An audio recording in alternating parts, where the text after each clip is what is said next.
في ظل التطورات في ليبيا.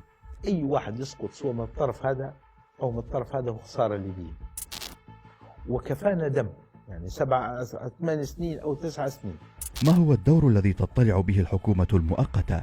أولويات الحكومة هو تقديم الخدمة الأساسية للمواطن في 5 نقاط أساسية احنا مركزين عليها، اللي هو الأمن بالدرجة الأولى، وتقوية مراكز مديريات الأمن ومراكز الشرطة، ثم التعليم والصحة، ثم يأتي بعد ذلك اللي هو المياه والكهرباء والمواصلات.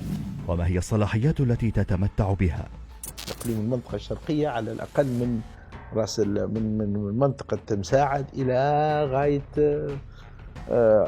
حدودنا مع سرت، هذه كلها تحت سلطة الحكومة الليبية المؤقتة وتحت سلطة الجيش. رئيس الحكومة الليبية المؤقتة عبد الله الثلي يتحدث لأخبار الآن في حوار خاص تتابعونه في الأوقات التالية.